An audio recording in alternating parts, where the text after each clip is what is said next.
ang tatalakayin ko po today is about Psalm 51. This is a psalm written by King David, no, when he was rebuked by Prophet Nathan nung siya dahil sa kanyang kasalanan sa pakikiapid kay Bathsheba, no. So, before that, no, tanungin ko ba, meron ba tayong mga unconfessed sins, no?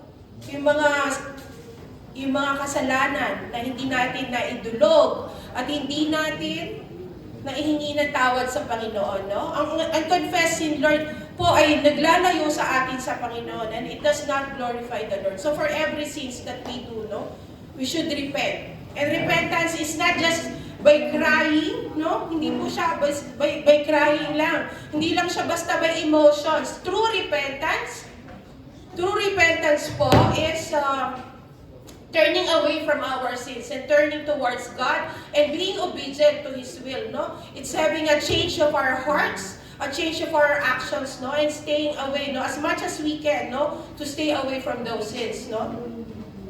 So, ang Psalm 50, yan, sinabi ko ang Psalm 51, and for us to appreciate po yung content na sinulat ni King David, Psalm 51, alamin muna natin kung ano yung nangyari. So, mabilis lang po, no? Sa 2 Samuel 11 po, si Haring David, at that time they are at war. So sinend niya yung mga soldiers niya.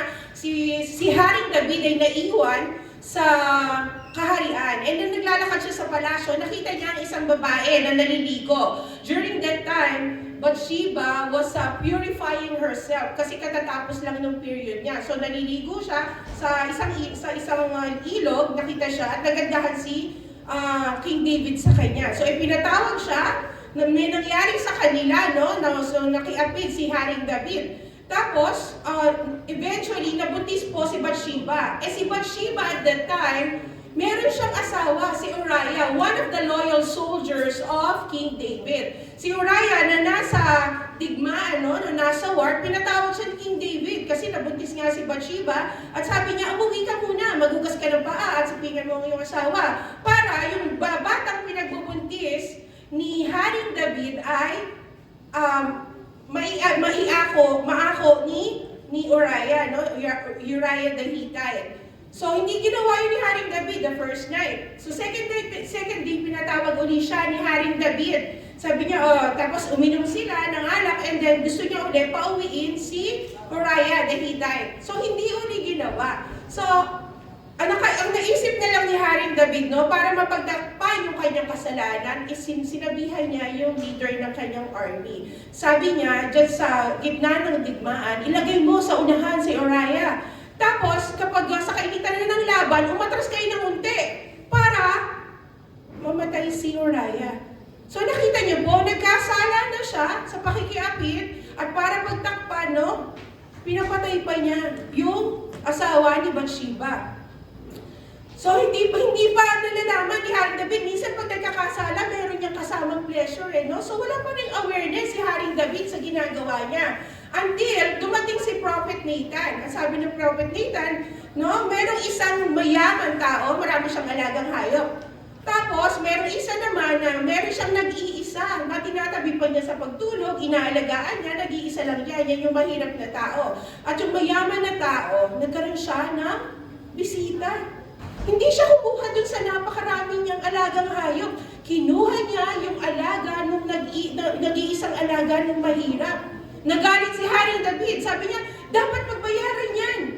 Nung taong yun, nung makaapat na beses. So yung galit niya, hindi siya aware na siya yun. Hanggang sinabi na lang mismo ni Prophet Nathan, "You were that man, King David. Ikaw yan." Sabi niya, hindi nalulugod ng Panginoon sa iyong ginagawa. And at that time, no, Prophet David felt so remorseful. He felt so guilty dun sa ginawa niya. Doon pa lang siya naging aware. And that is the reason kaya niya naisulat ang Psalm 51. Basahin ko po ang Psalm 51, mabilis lang. Psalm 51, for the director of music. A psalm of David, when the prophet Nathan came to him after David had committed adultery with Bathsheba. Sa verse 1, have mercy on me, O God, according to your unfailing love. According to your great compassion, blot out my transgressions.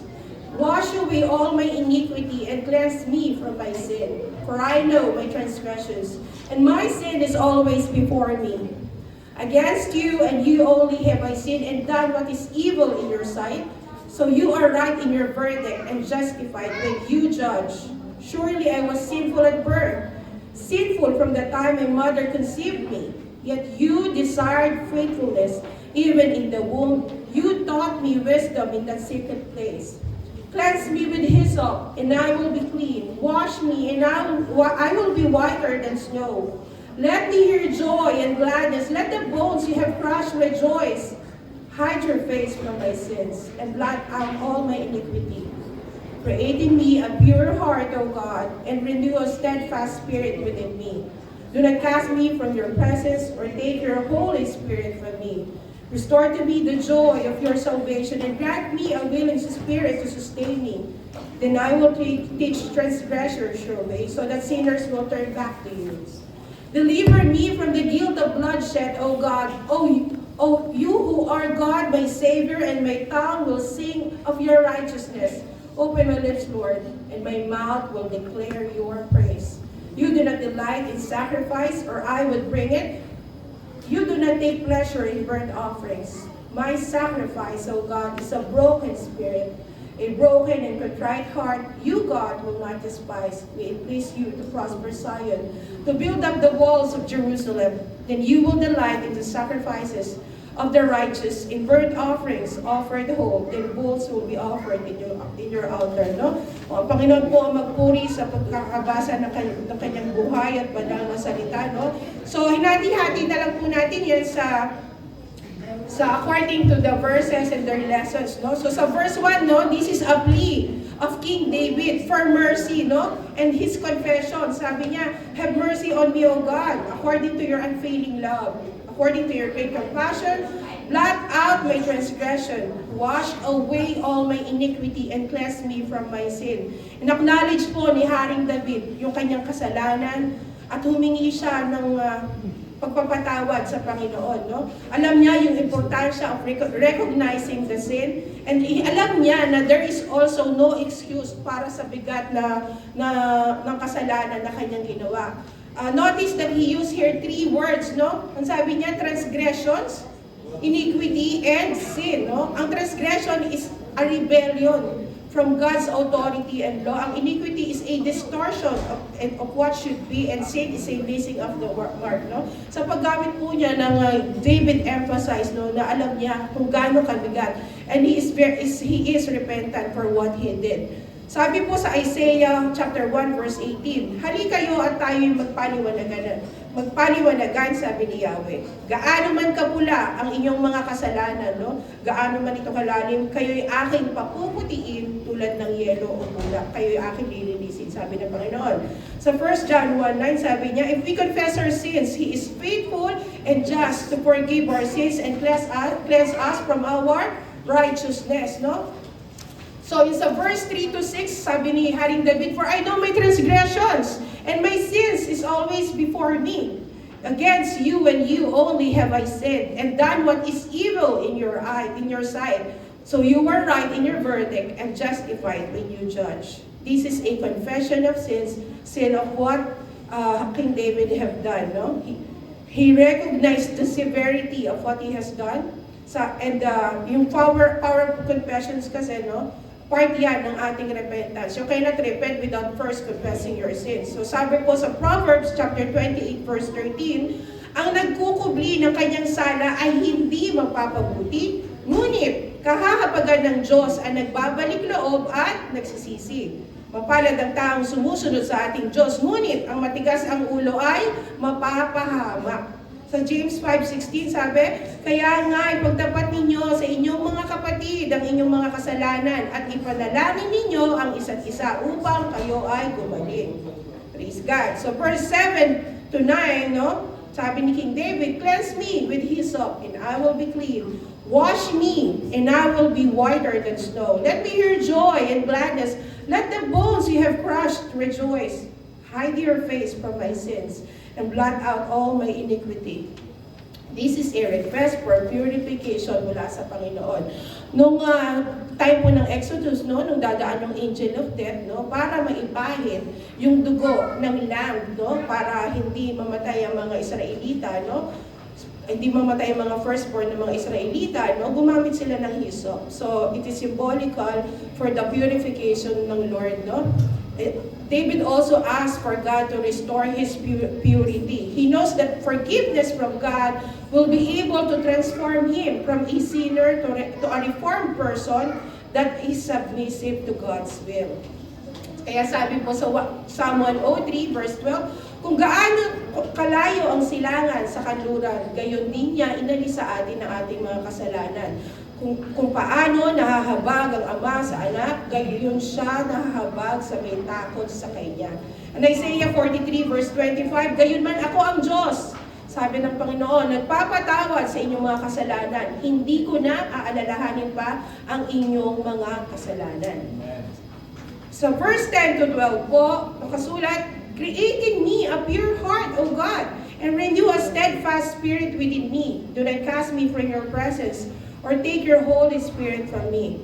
Restore to me the joy of your salvation, and grant me a willing spirit to sustain me. This is the desire of King David for renewal.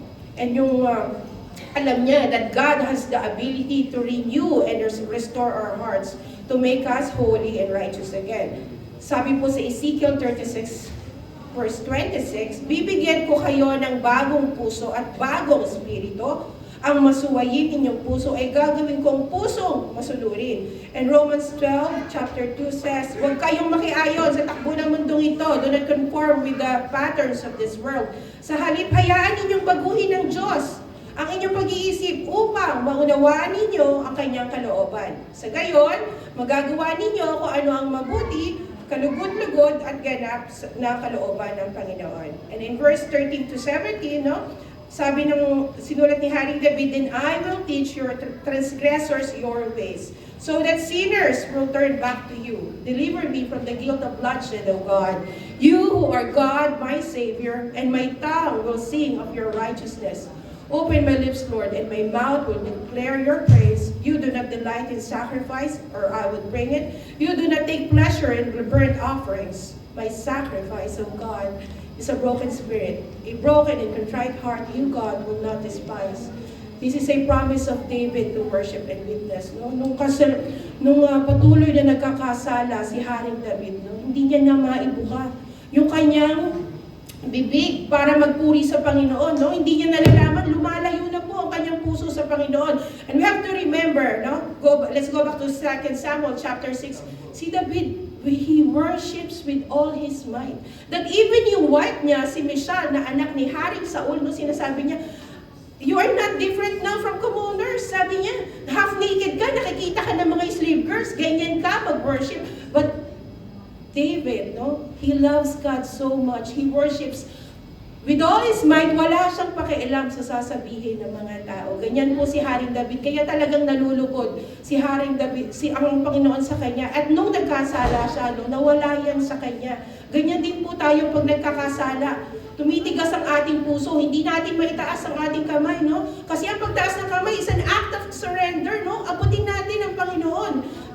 At yung bibig natin, hindi natin maibuka, no? Kasi alam natin sa sarili natin, we are still sinful, no? So, yun po, no? Always ask God, no, to cleanse us, and always try to choose the narrow path, to walk with God and be in obedience and not compromising with the patterns of this world. So sa verse 18 to 19 po, it's a prayer for Zion. Sabi niya, may it please you to prosper Zion, to build up the walls of Jerusalem. Then you delight in the sacrifices of the righteous, in burnt offerings offered whole, then bulls will be offered on your altar. David prays for the well-being of Jerusalem. Repentance impacts not only individuals, but also the community. Because our repentance, which involves turning to God, no? Nakikita yan ng mga tao sa atin, and they're also influenced by what they see. That's why nga, di ba, sa Matthew 5:16, no? Let your light so shine before the world, and that people will see your good deeds and glorify your Father in heaven. So, yun po. Sabi ni Nehemiah chapter 1, verse 8 to 9, sinabi ni Moses, kung kayo mga Israelita ay tatalikod sa akin, ikakalat ko kayo sa iba't ibang mga bansa, subalit kung mananampalataya kayo at tutupad sa aking mga utos, mapadpad man kayo sa pinakamalayong lugar, titipunin ko kayong muli sa lupaing aking pinili upang sambahin ko roon. Sa 1 Timothy chapter 2 says, una sa lahat, pinapakiusap kong idulog ninyo sa Diyos ang inyong mga kahilingan, panalangin, pagsamo at pasasalamat para sa lahat ng tao.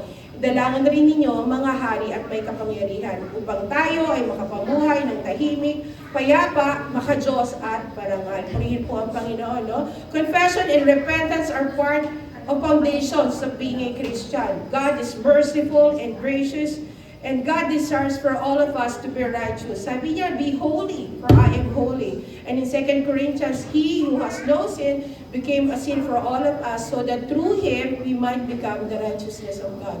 So let's always be aware. Let us always ask ourselves when we make decisions, no? Does this glorify God? Mapapalayo ba ako sa Panginoon kapag ginawa ko ito? Let's always examine our hearts for our decisions, no?